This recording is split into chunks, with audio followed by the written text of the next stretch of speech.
Hello, and welcome to episode 7, all about chapters 9 and 10 of Fellowship of the Ring, being the 7th part of That's What I'm Talking About.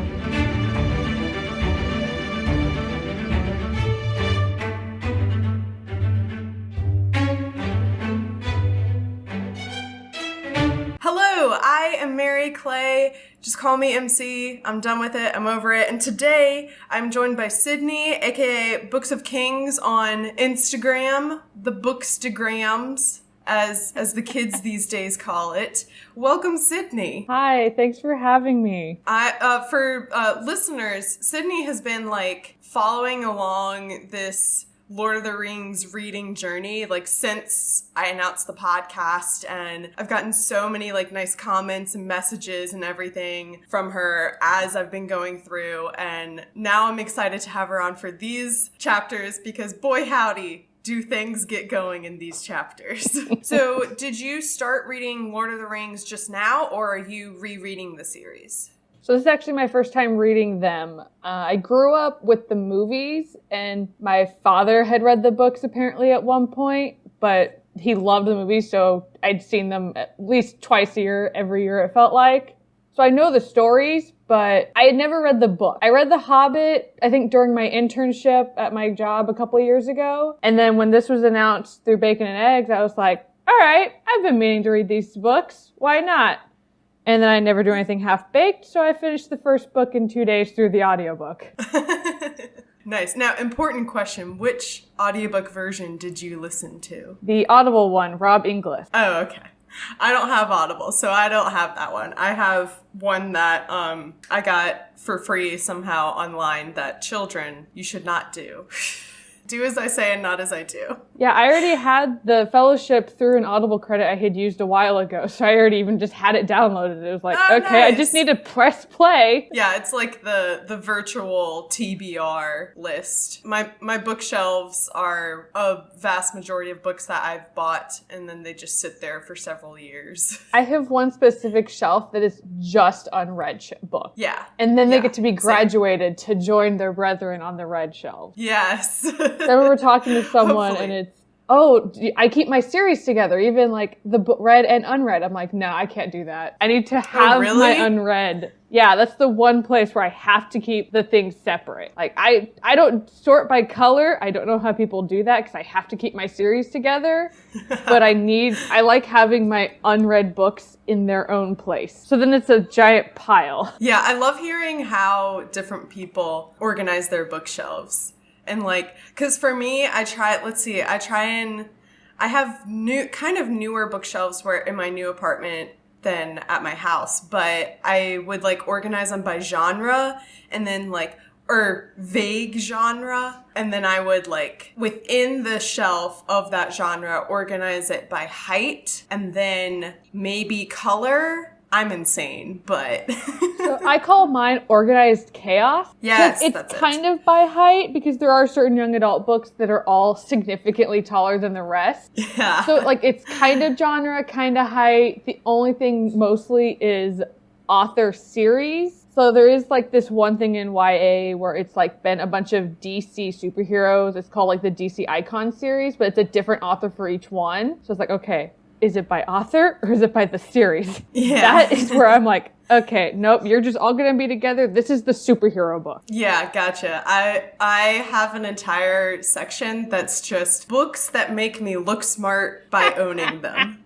So I have some random copies saved of different Shakespeare plays from when I had a Shakespeare class in college. I have Great Gatsby, which I actually do like Great Gatsby. That one's real. I have I don't know, Lord of the Flies is up there. I think there's a Huckleberry Finn. Honestly, it's also a lot of books that we borrowed the books in high school English class and then I forgot to return them. And they didn't make you return them at the end of the year? My 11th grade English teacher, God bless her, we were awful to her. And I think she was just happy to she was not the most put together of women, probably due to us horrible students. And so I don't think she was like at all concerned about the fact that, oh, Mary Clay has not returned her copy of Huckleberry Finn. Let me go track her down. I think she was like, I just want these kids out of here. Who cares about Huckleberry Finn? So for me, I returned all the books that they gave me, but there was 2 books that I liked them so much while we were reading them. I immediately went to the bookstore and bought my own copy. So I was like, I want my own copy. So I got Pride and Prejudice that way and Jane Eyre. Man, I almost want to do like a spin-off podcast where we just talk about like books that like you read in high school. Because for me, reading in high school was a not great experience. There were like 2 or 3 books that I remember being like, yeah, that wasn't that bad. And then most of the other books I either A, didn't finish, B, mostly read the Spark Notes, or C, just had very strong negative feelings about, like, oh my gosh, this was so pointless. I totally get the feeling. And it was all a metaphor. I'm looking at you, old man in the sea. And it's interesting, like, to hear how, like, different high schools had different reading lists. Yeah. Like, in my high school, I don't think, like, Pride and Prejudice was a book that we read. It was, well, let me rephrase that. It was a book that my class was supposed to read, and I skimmed. And then I don't think we read Jane Eyre. Like, there's a lot of books that I'd never read from, like, the only reason I've read To Kill a Mockingbird is because I chose it for a book report on something. Like, it wasn't an English class that assigned it. Anyway, we could sit here talking all day about other books, but let's talk about this one specific book. And first we're going to start off with a question from Instagram. Okay, this is from Jackanape_Yaya. Let's go with that. This is from Jack Coleman, and he asked if you had, or she, I don't know, I'm not going to presume. And they ask, if you had to cast the role of Tom Bombadil in a hypothetical adaptation, who would play him? Actually, the first person that comes to mind is, I want to say his name is Mark Williams. It's whoever played Arthur Weasley. So I can just see, like, he would get so into that. Yeah, he would be great because he's already kind of, we've already seen him as a kind of like bumbling, excitable person. So we can kind of imagine him being a very excitable, like larger than life, I don't know, woodland figure, I could just see him being like getting so into it too. Yeah. Because his first introduction, just that morning Weasleys. He's got the voice. Oh, yes, exactly. I don't know. I feel like I would sit like one of those actors who is so adaptable that you're like, wait a minute, there's no way this person has played all of those roles. Oh, I don't know how it would work, but maybe Stanley Tucci. Oh, crap. It would be amazing. Just because, like, imagine him as, like, the amount of, like, gusto that he put into, like, for example, his role as Caesar Flickerman in the Hunger Games exactly movies. What I thought of. Imagine that as, like, imagine him putting that much energy into Tom Bombadil. That would be so good. I don't remember how much description there is for Tom, because there's really not a lot of description for a lot of them except, like, height-wise. Like, the little people, the taller people. All right, well, just pick a taller person, and there you go, Tom Bombadil. As long as he's got the hat. I think they talked about the hat multiple times in those older chapters, and that was it. Yeah, they describe him, I mean, I don't necessarily think that Stanley Tucci looks like him. I kind of picture Tom Bombadil to be this shorter, stouter, older man, and he has a really rosy face. And I feel like Stanley Tucci would be up for that transformation, so. Yeah, and I think even if anything, you just give him a couple of years, get him a little older. I mean, the way they describe Tom, he's one of the more ancient beings, so he could easily be in this Amazon series. Oh my gosh. Oh, that I hadn't even thought about like what he would look like in the Amazon series. Because I think they said like the Amazon series is like way out, like way earlier. Oh yeah. Like they just like a couple weeks ago just announced who is working on the series. Like not even like, oh, here's the cast. It was just like, here are the writers and the producers and everything. And it looks like they have an insane team assembled, like a wide variety of people who worked on like the original Lord of the Rings movies, and then there are some other like fantasy TV series people, and then there's Tolkien experts. Hopefully, fingers crossed, it turns out good. Yeah, I think they want to do homage to Tolkien, as well as they understand this is what we're up against. Not the animated stuff, but Peter Jackson's movie. Yes, yeah. And I also think it shouldn't be like, oh, we're going to completely redo the movies and this is how it should have been in the first place. I think it's just, the series can be looked at like, this is just another expression of Lord of the Rings, and you can still enjoy the movies and the series, and both can be good. Oh, yeah. So thank you so much, Jack Coleman. I won't say your underscore or I won't say your username again because I won't put myself through that again. But if you want to submit a question for us to chat about, you can send me a DM on Twitter or Instagram at TolkienAboutPod. And now, ladies and gentlemen, let's jump into what I describe as the most, I don't even know, controversial, most multiple conflicted feelings inducing chapters of the book so far. And let's start off with chapter 9, At the Sign of the Prancing Pony, which I still cannot believe is the name of a chapter that Tolkien wrote. It just seems very silly. I think it fits with the rest. That is true. Oh, yeah, in the House of Tom, a shortcut true, to the yeah. They're all very literal. Like, this is what's next. Yeah. So we start off with, yet again, another history lesson from Tolkien, which I'm getting a little tired of. There's just so much history that I think is appreciated, and it's nice to have these like pieces of background information. But at the same time, I feel like if Tolkien were to publish these books nowadays, the editor or the publisher or whoever would be like, these are fun bits of information, but it doesn't really add to the plot. And it makes the books 10 times longer, so we're going to take them out. Yeah, it would be like an appendices, or here, this is your extra bonus content, the world of Tolkien. Oh, 100% if he had published these and had taken out the pieces of history, he would have done what J.K. Rowling did and released those, like, quote-unquote Hogwarts textbooks that are, like, the Fantastic Beasts and Where to Find Them. Oh, sure. There's one that's, like, Quidditch Through the Ages. And Hogwarts, a History. Yeah, and that one, yeah. Like, he 100% would have done, like, little mini textbook releases, so. But he didn't, and what we're left with is a lot of history that I don't necessarily think we need to know. All I remember from the first section of chapter 9 is that I laughed at the first line, which says, Bree was the chief village of the Bree land, which just seems kind of obvious to me. Yeah, I know right at the beginning is also, you finally start hearing about the Rangers. Yeah, like, I guess, is that just his general term for wandering people? Or is it like a specific type of people? Is it like mysterious, cloaked travelers? Or I think it's more of the type of people just because it gives them that extra lore of they're taller and darker. And they believe to have strange powers. Yeah. Which we'll get to that kind of in a couple pages. So after this brief history lesson, we once again are given a lot of directions, which is another gripe that I have, is that I cannot for the life of me ever follow along with where they are. He gives so many different, like, he'll say like, oh, they were northwest of Rivendell and southwest of the Withywindle and northeast of Crick Hollow. And I'm like, I don't know where any of these places are. I can't locate them. We haven't been to a lot of these places yet.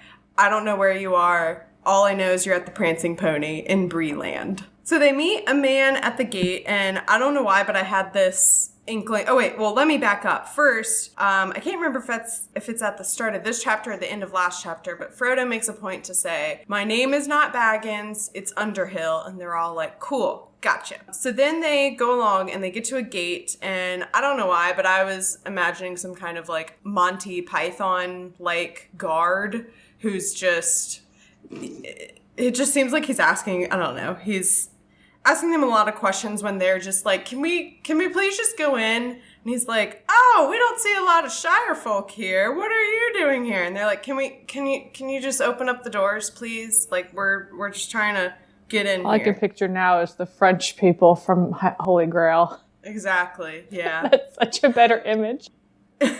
Yeah, so I thought at first that he was just going to be like the least helpful guard ever, and he was just going to keep asking them endless questions. But he does make a point. He says, it's my business to ask questions after nightfall, which given all that we know about all the trouble that has started and everything that's following them and the dark creatures and dangers they've encountered, I think that's a fair point to ask, who are you and why are you here? So they get in, and as they are leaving, so the hobbits have walked in, and the man is leaving the gates, and then it says, the man stared after the hobbits for a moment, and then he went back to his house. As soon as his back was turned, a dark figure climbed quickly over the gate and melted into the shadows of the village street.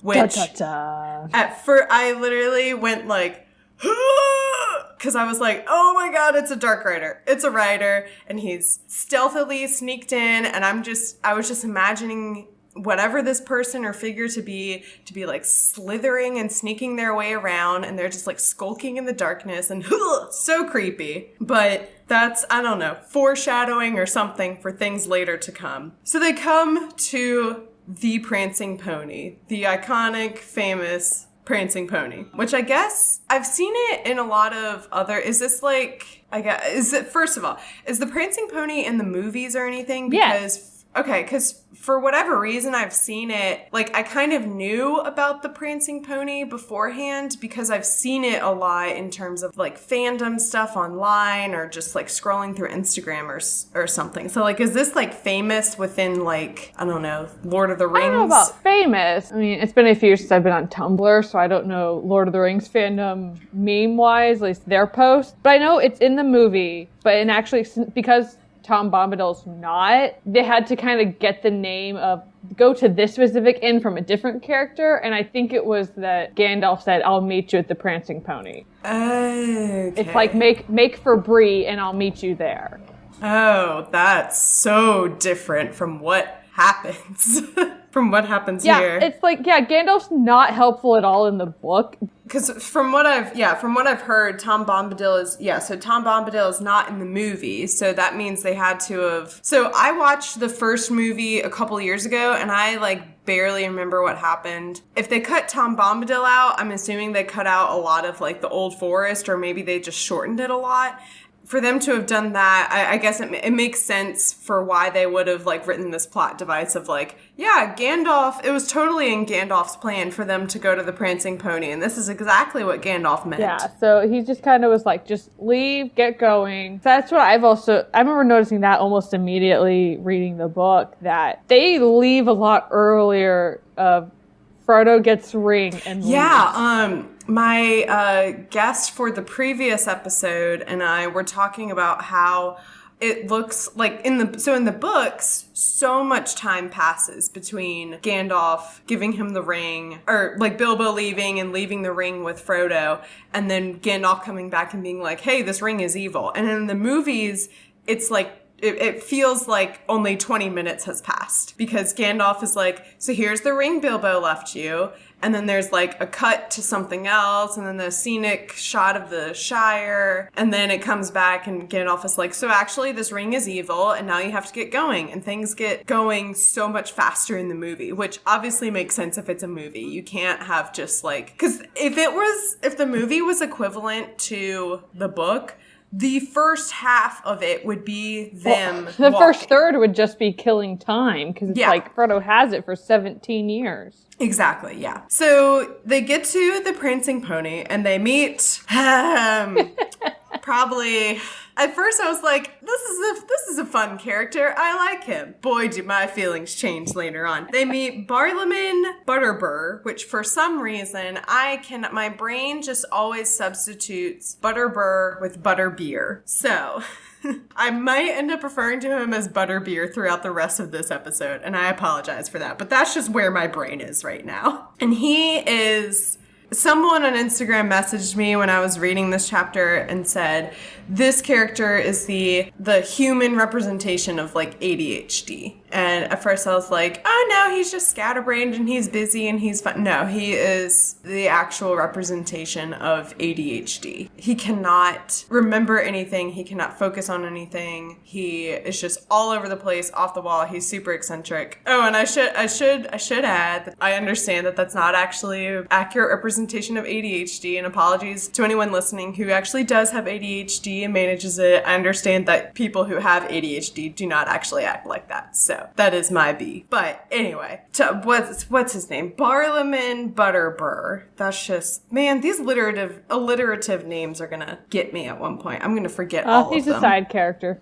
Yeah. Well, yeah, let's hope he just remains a side character, because if he comes back, I don't want him. So they ask him if there are any rooms for 4 hobbits, and he's like, matter of fact, we have 4 rooms especially made for hobbits, which I think is cute and also weird. So does that mean that like those rooms just go unused for the better part of the existence of the Prancing Pony? Because I can't imagine that they see a lot of hobbits. I think probably when the inn was originally built, it might have gotten used, just because how part of like that history lesson, it's the Bree folk are made up of hobbits and man, and that there's like Bree is like a melting pot of everyone comes through, but I think when the Shire folk used to be a lot more adventurous, because it says like they now seldom visit it.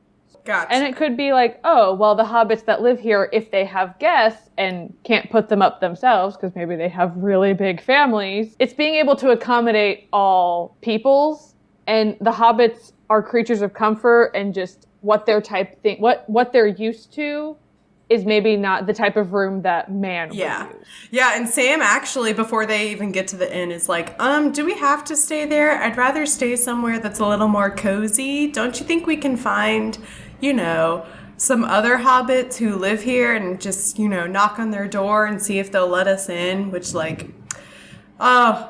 poor Sam. Just pure naive Sam. He's like, let's just go ask around and maybe they'll take us in. So they get the rooms and they have dinner, and then Butterface, what's his name? Butterbur. Butterbur's like, oh, we'd love for you to join us in the bar. Come join us and after your dinner. And Pippin, Frodo, and Sam are like, yeah, let's go. And Mary does exactly what I would do and is like, nah, I'm a pass on that one. I'm gonna hang out here. Y'all have fun with all those strangers. He's such a dad, though, with what he's saying. Oh my gosh. So mind your P's and Q's. Yes. Let me just read this, because Mary, given what happens next in the chapter, Mary could not have been there. Like, if Mary had been with them, none of what followed would have happened, because he says, I shall sit here quietly by the fire for a bit and perhaps go out later for a sniff of the air. Mind your P's and Q's, and don't forget that you are supposed to be escaping in secret and are still on the high road and not very far from the Shire. So basically, Mary is like, hey, sure, go get drunk with a bunch of strangers. Never mind the fact that we're supposed to be inconspicuous and hiding, and there are these evil people after us, and this isn't a safe haven. But sure, go get drunk, have fun. But it's probably also like, oh, this is then going to help keep an alias of, we're just common travelers, though. True, yeah. So it's kind of we're passing through town. Why not come and also enjoy the company?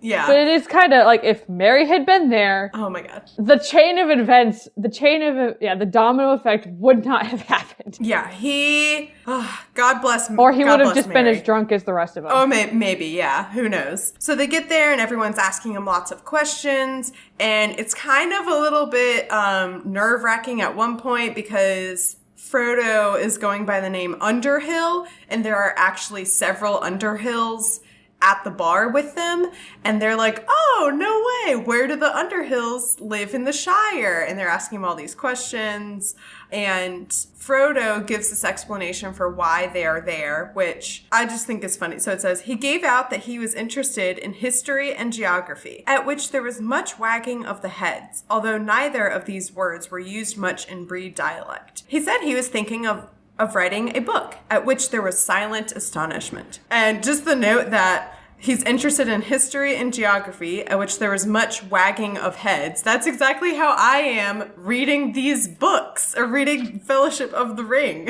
Whenever he makes a point, whenever Tolkien talks about history or geography, I'm like, I don't have time for this. Flip page, go to the next part. And Frodo kind of does what I probably would also do in this situation. And he eventually kind of steps back. Sam and Pippin are having a good time. And he notices a mysterious figure, who's just kind of sitting off by his own watching. He had a tall tankard in front of him and was smoking a long-stemmed pipe curiously carved. His legs were stretched out before him, showing high boots of supple leather that fitted him well, but had seen much wear and were now caked with mud. A travel-stained cloak of heavy dark green cloth was drawn close about him, and in spite of the heat of the room, he wore a hood that overshadowed his face, but the gleam of his eyes could be seen as he watched the hobbits. And this, we find out, is a fellow called Strider. Yes. And I'm just so excited to share this image that I have in my head. The fact, I for whatever reason, my brain, when I read the phrase supple leather describing his boots, my brain immediately went to picturing him wearing like thigh-high leather boots. Just the use of the word supple. But it is actually interesting. We don't get a lot of true, this is what people look like. But the movie nailed this introduction. Is he wearing thigh-high boots? Maybe not thigh-highs, but it's just this dark corner, just slightly lit by candles. And you just see this ominous, but not just mysterious dark figure in the hood. And it's perfect. Yeah. And at first I'm like, okay, that's immediately someone we should avoid. And of course, Frodo being Frodo, he kind of goes over and strikes up a conversation. Well, first, Butterbur. That wasn't even intentional that time. Butterbur is he's this mysterious fellow who kind of comes and goes, but we don't know much about him. And then, surprise, surprise, Butterbur gets distracted and goes off doing something else before he can fill him in on any other information. So Frodo and Strider strike up a conversation. And we kind of once again get this impression that Strider, knows more than maybe an average stranger would, or we get this impression that this inkling that he knows about the ring and he's exactly where he is supposed to be right now. And he, he knows what's going on. Strider's got that. Yeah, I know everything. Yeah, exactly. But he's trying to be sneaky about it. I'm the mysterious all-knowing figure. Exactly. Oh, that's exactly him. And meanwhile, who is it? Is it Pippin? It's Pippin. Of course. I love that disgruntled, it's Pippin. The ridiculous young Took. God. So Pippin, once again, this is why Merry could not be here during this part of the chapter, because he would have stopped Pippin, or he and Pippin would have been up to their own antics or whatever. Pippin starts loudly telling the tale of Bilbo's infamous 11D first, or whatever it was, birthday, where he threw the big party and then disappeared using the ring and hasn't been seen since. And he starts telling it very wildly and he's probably drunk at this point. And Frodo is just sitting there this dumb? This hobbit. So Frodo was annoyed. It was a harmless enough tale for most of the local hobbits, no doubt. Just a funny story about those funny people away beyond the river. But for some knew a thing or two and had probably heard rumors long ago about Bilbo's vanishing. It would bring the name of Baggins's to their minds, especially if there had been inquiries in Bree after that name. So Frodo's this is bad. And then once again, this is where Strider jumps in and he clearly knows more than you would think a skulking, mysterious random figure dude would know, and says, you have to do something quick. You have to stop this. And Frodo jumps up on the table and starts singing. Which just reminds me when, I don't know, I feel like it's this joke or this trope or whatever in teen sitcoms or something, when something is happening and someone needs to cause a distraction. And so a different character does something wildly insane. And it's just like the most like secondhand embarrassment, like cringy thing you could possibly do. It's like, really? That's what you thought of to stop all of this? You couldn't have come up with something better? It's requiring that quick thinking, like, quick, do something. Hey, look at me! Yeah. Oh, there's a joke about that in Spider-Verse, where it's like after Miles Morales gets his powers, the like security guard comes over and is like, "What are you doing?" And you can see Miles's like thoughts going on, and he's like, "Just say something." The security guard thinks you're dumb, and Miles is like, I was just hanging out in that closet." And then his thought bubble goes like, "Not that dumb." No, I think it's who's Morales. Yeah. Oh, that's like, right. Yeah. Morales, what are you doing? Who's Morales? yeah. Not that dumb. Yeah, that's it. That's exactly it. And then there's a comic strip of Spider-Man. Someone catches him holding or Peter Parker holding the bag of Spider-Man stuff, and it says like, "Quick, act on instincts. And then it's like, instincts. Chucks it out the window. Yeah, it's like, instincts not working. Instincts are not working. Quick, do something. And then he throws it out the window and goes, instincts bad. Nope, bad. So he jumps up and kind of gives a thank you all for welcoming us here. And then that gets everyone's attention. And then they're all just kind of silently staring at him. And I'm imagining that thing where like it pans across the bar and everyone's quiet and looking up at him. And you hear like a couple glasses clinking in the background. And then that thing where like someone kind of like coughs lightly in the background and it's like, and it's just silence and everyone's looking at him. And then he goes into the longest song yet oh my God. in the book. You said you were listening to the audiobook of this? Oh, I don't think I knew it was going to be that long. It's long. The first time. It's so long. See, I'm so happy I listened to the audiobooks because all of these songs, I'm like, I would have skipped all of that. Like, all of Tom Bombadil's songs, I would have been like, nah, I ain't about that. Yeah, I skimmed a lot of the songs. Yeah, I'll skim it to see, like, okay, are there any, like, possible hints that are being dropped here? Is it foreshadowing? What's happening here? Is something going to crop up later? And I'll be able to come back at the song and be like, ooh. But this just seems like a fun Hobbit folk song that...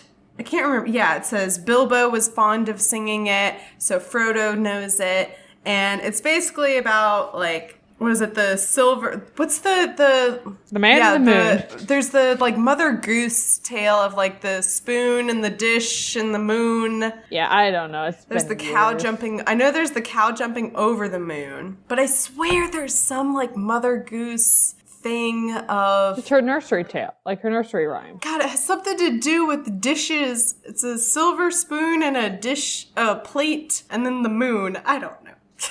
And then something ran away with a fiddle. That's it, yeah. Yeah, just it's the vaguest of like, something's jumping over something's playing another thing. There's a moon. Someone's running away. Yeah. And they all finish and they're all clapping and everyone's like, oh, that was so fun, again. And then I'm not sure exactly like what happens here if Frodo is He's getting too into the song. Yeah, that's it. He's getting into the crowd. It says he jumps in the air at the cow jumped over the moon. That's it. A little too vigorously, lands wrong. Yes. Falls into Butterburst's stuff. That's it, yeah. A tray full of mugs. Yeah, that's it. So he is probably a little tipsy and he trips and makes a huge mess of this. And everyone's laughing, probably only like partially laughing at him, but I imagine everyone's just like, this is fun. What a fun time. I wish these Hobbit folk came around more often.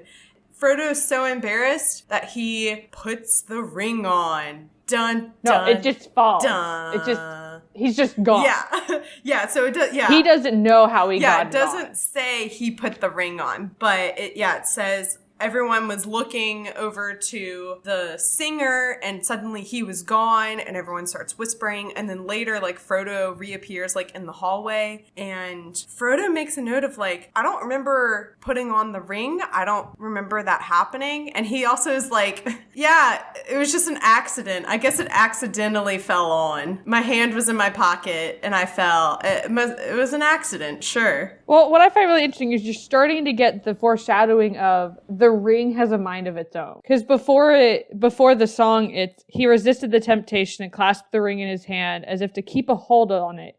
and prevent it from escaping or doing any mischief, as if it's its own kid on a leash. Just like, no, get back here. Yeah, yeah. And then he took it off. He could only suppose that he'd been handling it in his pocket and somehow slipped on to his hand.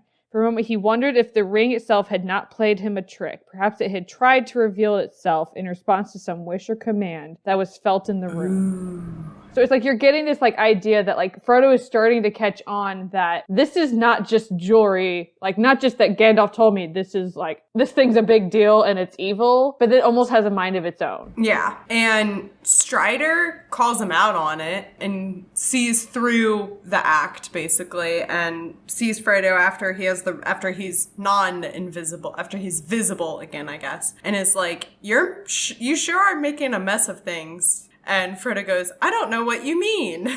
He's like, yeah, when I said to go stop your friend, I didn't say to make things worse. Yeah, exactly. And now we find out that Strider knows that this is Frodo, he knows that it's Baggins, at least.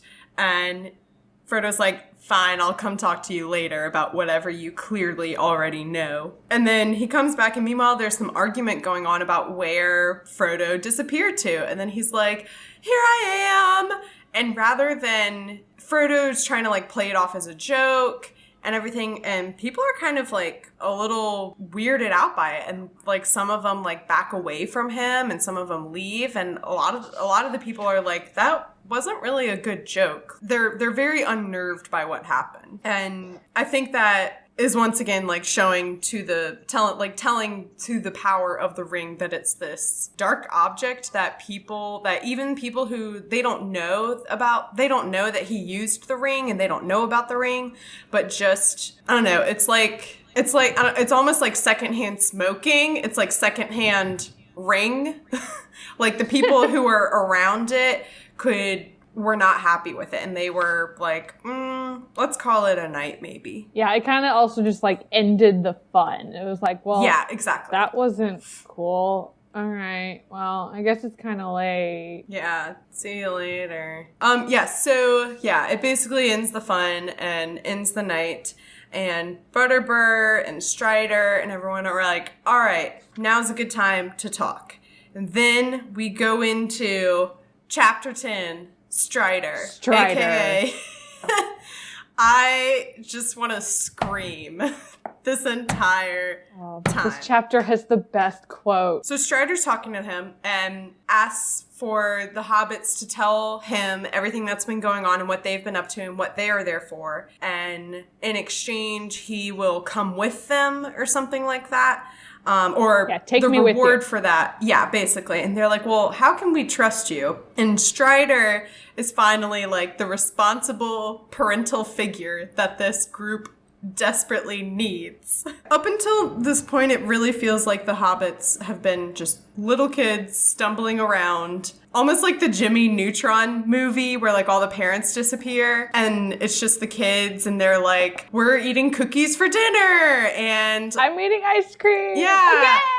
And then there's the one kid who's like, my clothes don't match, I'm out in public and my clothes don't match. Oh, that scene is the funniest. It feels like that same energy, basically, of like watching these children stumble through this old forest and they don't have any idea of what they're doing or where they're going, and they are being as not smart as they can get. So, like, just not having a lot of common sense. And then finally, here comes Strider, who is like, yes, I will come and I will rescue you all, basically, I'm going to save you from yourselves. Yes. And he starts asking them, he basically points out and is like, you guys need to be more careful. And Frodo says, if you're telling us to be more careful, but you're also telling us to take you in, I don't know how I feel about that. And Strider goes, you seem to be coming to your senses again, and that is all to the good. You have been much too careless so far. So Strider is like, yes, finally. Thank you for being a little bit suspicious of me, as you should be. It's almost like he's like giving them a test. Like he's testing them. Like, okay, you've been through this much. You need to realize, hey, there is crap going on. Yeah. You seriously need to wisen up and be wary. Yeah, it's not playtime anymore. And this is when we find out that Strider had overheard the hobbits before they walked into the town and overheard Frodo saying, "I am not Baggins here, call me Underhill." Which, again, is just like, come on, hobbits. Like, be a little bit better about, like, where you decide to have your secret meetings or whatever. Like, maybe just look around you before you decide to, like, divulge personal information or a secret or something. Because Strider overheard that, and we find out that he had been waiting, basically, for some hobbit named Baggins. And so he follows them into the town and climbs over the gate. And so that's when we find out that apparently the note in chapter 9 about how after they had left and the guard went into his house again, a dark figure slipped over the gate and into the shadows again. Apparently this was Strider. And so let me read my note, because my thought process completely changed as I was literally writing this. And I said, I definitely thought the dark shadow I gasped at in chapter 9 was a rider. Wait, is Strider a rider? Nah, that'd be too easy. Or yeah, is it? All too easy. I was like, Strider, rider.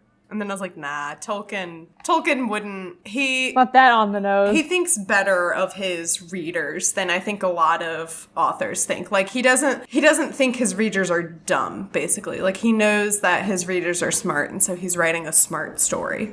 And then, yeah, so I love that Strider basically, like, stalked the hobbits just to prove a point to them that they are being as reckless as they could be. And he basically, like, follows them and eventually talks to them just to point out, like, hey, y'all need to be more careful. Here's an example of how you should have been careful, but you weren't. Point A, I overheard that your real name is Baggins. Point B, I was able to follow you here without you noticing me. Point C, like...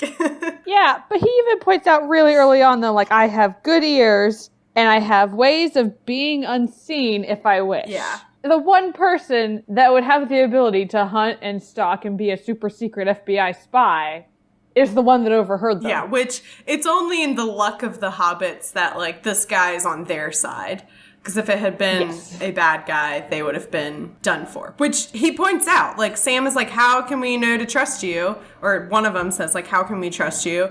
And he's like, well, I would have killed you by now if I wanted to kill you. And they're like, true. And Sam does make a good point here. He says, you're right. I agree with you that we need to be more careful going forward and we need to be more cautious and thoughtful. That being said, I don't know how I feel about trusting this dark, mysterious stranger, and that doesn't exactly, like, scream being cautious. And Strider's like, yes, I understand. However, you will die without me. Yeah, he's like, here, this is what will happen if you don't take me. Here's what you'll do. Here's my advice of what you should do. It's still not going to work. You need me. Yeah, exactly. Yeah, he's like, this is what's going to happen. He talks about the Dark Riders and where they actually come from. And they're from Mordor, which I know nothing about Mordor except that one does not simply walk into it. And that it's, I guess, the source of the evil beings in this series. Basically, like, scares the hobbits into agreeing to take him onto their team, their hiking team. I don't know, whatever you want to call it. So then, boy howdy, we get into the moment that I have never in my life, like, even reading Harry Potter and the Order of the Phoenix and reading, like, Umbridge, who is, like, the most vile character I think ever written and has made me feel... It's amazing how J.K. Rowling was able to write that character in such a, like, lively, descriptive way that made me feel such hatred and frustration. I have never felt so frustrated and annoyed and just done as with these next couple of pages. So, Butterburt balks him and says, oh, that reminds me. God, I hate this. It's funny that we now all know that your name is Baggins because I was actually supposed to be looking out for a hobbit named Baggins. And I figured you were him. And Frodo says, well, how did you know I was Baggins? Butterbur says, oh, well, you fit the description. And Frodo's like, what description? And that he was told that Baggins would be going by the name of Underhill. Yeah, oh gosh, that which we'll get to in a second, gosh. So, first, this is a small win right here because we get our first ever description of Frodo on page. This is page 166 of my copy. We are over 100 pages into this book, and we have just now gotten our description of the main character. So, which isn't even a good description, by the way. Oh, no. So here we go. A stout little fellow with red cheeks. That won't help you much. It goes for most hobbits. But this one is taller than some and fairer than most. And he has a cleft in his chin. Perky chap with a bright eye. We know that Frodo is a little bit paler than some of the hobbits, which we don't know what we don't know what the hobbits' skin tone is to begin with. So it's a useless comparison. He's a little bit taller than regular hobbits, which all we know is that hobbits are small. So again, kind of a useless comparison. So the only thing that we have that really describes Frodo is that he has a cleft in his chin and his eyes are bright. Tolkien. I'm starting to think, and I just confirmed it with my book, that they're expecting you to have read The Hobbit. I'm sure. I think that's where you get even more history lesson on Hobbit. Oh, yeah. And you're introduced to Bilbo, and I think with your introduction to Hobbit, you get, this is kind of a general of what they look like. Yeah. So it's kind of like, okay, well, you've read The Hobbit, you know what Bilbo looked like, so just imagine him, but younger. But, Again, like, if these books had been published now, so one thing that, for example, in the Harry Potter books that J.K. Rowling did every single book, usually if you were reading like Prisoner of Azkaban or Goblet of Fire, you had already read the previous books, but she still always described like, Harry was a boy wizard. His parents were killed by Voldemort. He has a lightning scar. He has black, messy hair. He wears glasses. He's skinny. Like, these very basic things that, like, I think are necessary. I mean, obviously Tolkien... There's this family of gingers. Tolkien didn't deem it necessary to describe what Frodo looks like, but we know the history of Bree land. So, potato, potato. So, 3 cheers for our first vague description of Frodo. Yay. And then it goes hard left turn. And we find out that Gandalf had visited the Prancing Pony and spoke to Butterbur many, many months ago. I just had to like pause every couple of sentences just to write a note. And I wrote in all caps, Gandalf was here. We've been stumbling through the forest for a week because he ditched us. Why the did you not say something about Gandalf sooner? Like, how do you just forget that a wizard came to your bar? If the people at the bar are excited by the arrival of Frodo and Sam and like hobbits from Hobbiton who the elves say that they think the hobbits are a little bit dull, the people in the pub or whatever are excited by those hobbits, then how do you, like, a wizard must have been so exciting. So how do you just forget that Gandalf came to your bar, like, let alone talk to you, and let alone that we find out again a couple sentences later. Let me just read this. Ah, yes, old Gandalf. 3 months back, he walked right into my room without a knock. Barley, he says, I'm off in the morning. Will you do something for me? You've only to name it, I said. I'm in a hurry, said he, and I've no time myself, but I want a message took to the Shire. Have you anyone you can send and trust to go? I can find someone, I said. Tomorrow, maybe. Or the day after. Make it tomorrow, he says, and then he gave me a letter. It is addressed plain enough, said Mr. Butterbur. Then it's he gives the envelope and it says, Mr. Frodo Baggins, Baggend, Hobbiton in the Shire. A letter for me from Gandalf, cried Frodo. Ah, then your right name is Baggins? It is, said Frodo, and you had better give me that letter once and explain why you never sent it. Oh my gosh. Oh man.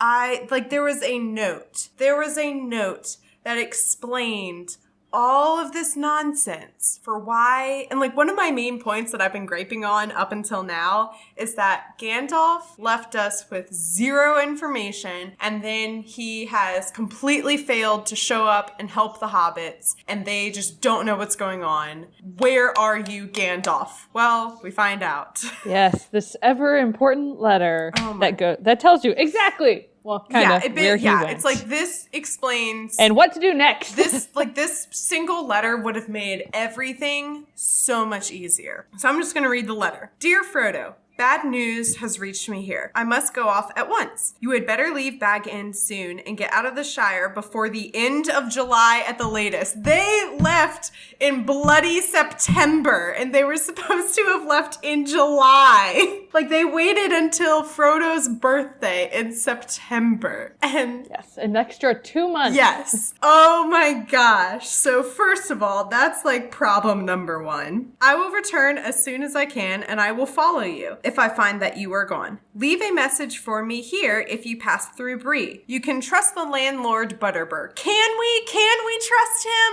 You may meet a friend of mine on the road. A man, lean, dark, tall, by some called Strider. He knows our business and will help you. Make for Rivendell. There I hope we may meet again. If I do not come, Elrond will advise you. Yours in haste, Gandalf. We know that Strider was kind of knew to be expecting Frodo at some point, or the hobbits. And then it says, P.S. Do not use it again. Not for any reason whatever. Do not travel by night. Which, another point, Frodo has used the ring, and they have I don't think they've traveled by night. I think a couple times they were able to like stay in shelter, but those first couple of nights on the road before they meet Farmer Maggot, like they're just kind of out in the open at night. They've just traveled by all time. Yeah, like, oh my gosh. So once again, this would have been helpful information several months ago. PPS, make sure that it is the real Strider. There are many strange men on the roads. His true name is Aragorn.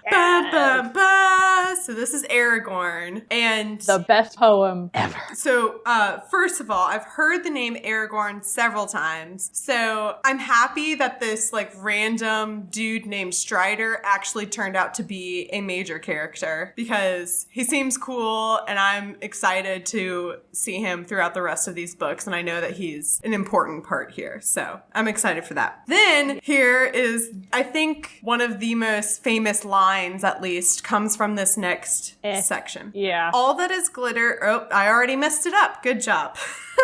I used to always think it was all that is glitter. Gosh. All that is gold does not glitter. Not all those who wander are lost. The old that is strong does not wither. Deep roots are not reached by the frost. From the ashes a fire shall be woken. A light from the shadows shall spring. Renewed shall be blade that was broken. The crownless again shall be king. And of course, that famous line, not all those who wander are lost, which I feel like I have seen on so many, like, as a sticker on the back of, like, Jeeps that usually have a... This is not for your hipster road trip. This is about a Lord of the Rings character. Yeah, and so I knew ahead of time, I don't know how many years ago I learned that, like, the quote, not all those who wander are lost, doesn't actually, like, it's in a different, it's the source that it comes from, it's used kind of in a different context. And the context here basically is saying, like, appearances can be deceiving and things aren't always as they seem, so be careful going forward, which is what he's commenting on Strider / Aragorn, saying that, like, make sure you find the real Strider, because you could come into contact with someone who is just pretending. Well, it's also the entire poem is about Aragorn. Yeah.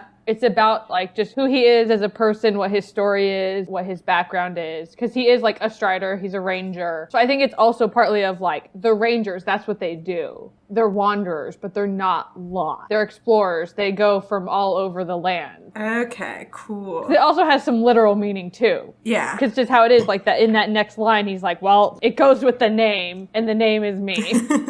Yeah, I like that Aragorn has his own, poem, basically. I wish we all had poems to go with our names. That would be fun. Basically has, like, his own... Like his own theme music, but cool. Yeah, that's it. And then finally, Exactly. PPPS, which is postscript. I hope Butterbur sends this promptly. A worthy man, but his memory is like a lumber room. Things wanted, always buried. If he forgets, I shall roast him. Farewell. And now, welcome to the Comedy Central roasting of Butterbur.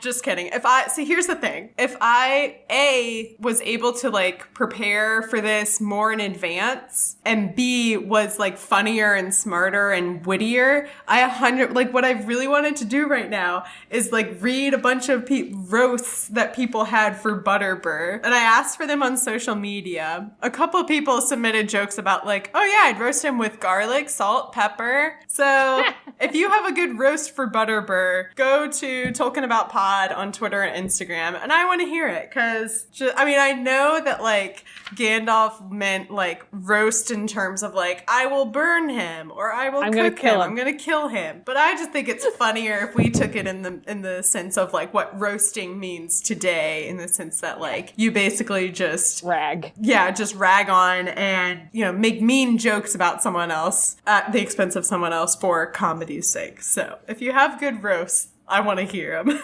Man, oh man. So that letter reveals so much information that would have been so helpful several months ago, but there's no going back. This is when they're like, okay, so we are supposed to trust you. Cool. So Pippin makes the comment that, like, oh yeah, you don't kind of look how I would expect you, but I guess, I dare say, we shall all look much the same after lying for days in hedges and ditches. And Aragorn is basically like, yeah, right, you wish. No, child. And he's like, no, you're not gonna look like me. No, you would die. Yeah. Yeah. Literally, he says it. You'd die. Yeah. It would take more than a few days or weeks or years of wandering in the wild to make you look like Strider. And you would die first, unless you are made of sterner stuff than you look to be. Ooh, burn. Which is true. Let's see. Of the four of you, die. You could maybe last. Yeah. I'm not sure. And then this is my next question. So because they delayed their journey basically 2 months, has Aragorn just been, like, sitting around waiting for the hobbits to show up? I think he explains that later on I thought it was in this Maybe chapter. It was. That, like, he had been watching the road but he always expected Gandalf to be with them, and he had never received information from Gandalf. Yeah. Otherwise, so he's just kind of been like, I'm going to stay in the area and just keep my eyes and ears open. Yeah, because the hobbits ask, oh, have you heard from Gandalf? And he's like, no, which is a little concerning. Because, yeah, we don't know we don't know what happened to Gandalf that made him make these changes in the plans and write this note. All we know is, let's see, he just says, bad news has reached me here. I must go off at once. So that's all we know. And then we have not heard or seen from Gandalf since, basically. So fingers crossed.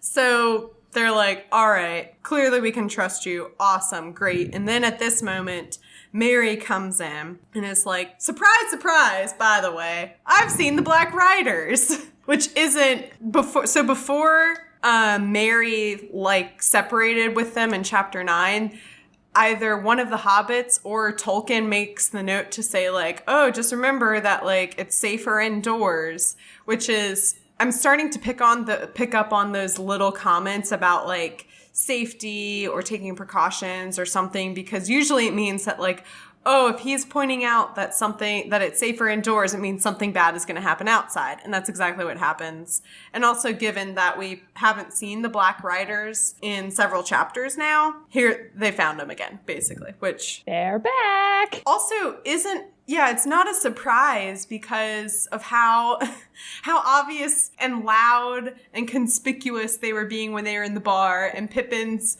telling the story of Bilbo Baggins and Frodo is using the ring, and they're just doing basically everything to say, like, look, here we are, come get us. Yeah, a giant beacon. Yeah, essentially. Like the Batman, like, summoning symbol, except you don't want it on. 100%. Yeah, they, like, accidentally, like, turn on, like, a spotlight and it's in the shape of a ring. Or it's in the shape of, like, it has, like, Frodo's face on it, basically. So Mary says, yeah, I saw the Black Rider and they were very creepy. And this is where I once again see where people come from when they're like, oh, J.K. Rowling copied a lot of things from Harry Potter, because the description of the Black Riders and what Mary felt and experienced sounds very similar to when you read about the Dementors and what they do to you and the effect they have on people. Yeah, I wouldn't be surprised if this is where she like was inspired for the Dementors. Yeah. And so it says, I was standing just outside the light of the lamp looking at the stars. Suddenly, I shivered and felt that something horrible was creeping near. There was a sort of deeper shade among the shadows across the road, just beyond the edge of the lamplight. It slid away at once into the dark without a sound. And so Mary follows him, which Strider is like, that was brave, but also very dumb. Mary also has his own moments of Hobbit idiocy. He's like, I'm gonna follow this creepy thing that I can't see. Yeah. And actually, I believe there's a line in Harry Potter and the Sorcerer's Stone when they're fighting the troll, and it says something like, Harry then did something very brave and very stupid. That's exactly, it follows it and says, I don't know what came over me. I was in some kind of thing. It says, I seemed to be drawn somehow. Anyway, I went, and suddenly I heard voices by the hedge. One was muttering, and the other was whispering or hissing. I couldn't hear a word that was said. I did not creep any closer because I began to tremble all over. Then I felt terrified. And he's like, I don't know what happened. This was terrifying. I don't know what came over me. And Strider says, I do. The black breath. The riders must have left their horses outside. Oh, yeah. So this effect, this evil thing or whatever, is called the Black Breath, which, once again, knocked Mary out. The Black Breath, the Dementor's kiss. And that's when they're like, they're here. They're probably going to come here because there are very obvious rooms made especially for hobbits. They describe the doors of the room saying that like they're close to the ground and there's just not a lot of defense there. So they say, you guys are going to stay here. We're going to go stuff the beds with things that look like you and try and trick them. And then we're going to fortify this bar and we're going to lock it up and we're going to hope for the best. All right. Good night. Well, Strider does say like he doesn't think they'll attack the inn. They're not all here yet. And in any case, that is not their way. In dark and loneliness, they are strongest. They will not openly attack a house where there are lights and many people. Not until they are desperate. So Strider doesn't think they'll come in. He's just also wanting to take precautions of, stay with me where I can protect you with my sword and my ability. Like, how I am so much probably stronger and better equipped to fight them than you. Oh, he's just in case. But this is also not their way. Just like the way that the Black Riders are, they're not going to just like burst into a building where there's a lot of people and light. Yeah. There's the whole reason of it's like don't travel at night. It's like they like the dark and the loneliness and the creepy. It's part of their aesthetic. Yeah, it's all about the aesthetic. In italics. Which Strider also likes. That dark aesthetic. Yeah, the dark green cloak with the thigh-high leather boots. I can get into that look. So, but what's kind of, concerning or worrying to me is that note that he says that, like, they would only attack us here if they were desperate. And I wonder, like, are they desperate enough now? Because they've been following the hobbits now for, honestly, from the time that that Frodo, Sam, and Pippin left Hobbiton to now. I don't realistically know like how many days have passed. I'm assuming like a week or so, but like the Dark Riders have been following them for a while now.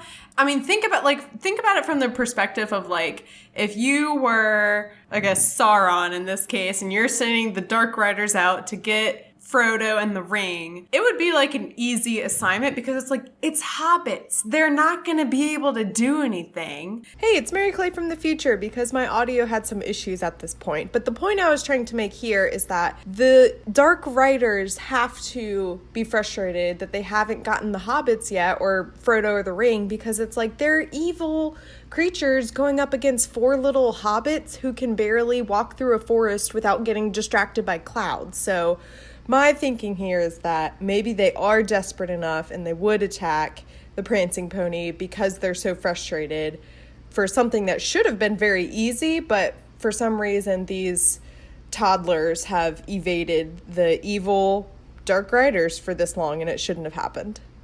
All right, back to the pod. Yeah, so my concern here would be that they are desperate enough and that they are going to attack. And honestly, I would prefer for that to happen because at least something would be happening, you know? Like, I feel like there needs to be some more action going on to kind of, like, things need to get rolling here. It's page 175 and we're still in the Forking Shire. Or are we in the Shire? I don't know. Is Breland in the Shire or out? That's what I've been a little unclear of. I want to say it's on it's like a major city of where a lot of like the counties end. Okay. So it's like just outside of the Shire then? Yeah. Okay. So it's like on the Hobbiton, edge. Shire, Old Forest, Barrow Downs, Bree. Okay. But it's so small in comparing to all of Middle Earth. Man, oh man, that's what's insane when you like when you do like look up an actual like map online and you zoom out and you're like, this is huge. Which, once again, I can't wait to see more of that eventually. I feel like things are finally happening, especially with the introduction of Aragorn, and now we know that he's going to be joining the gang. I'm just ready for things to get rolling. Well, we've added a 5th to the party. Yes, exactly. Yeah, Aragorn has joined your party. Achievement trophy unlocked, basically. Well, that is the end of chapter 9 and 10. That was so much happened.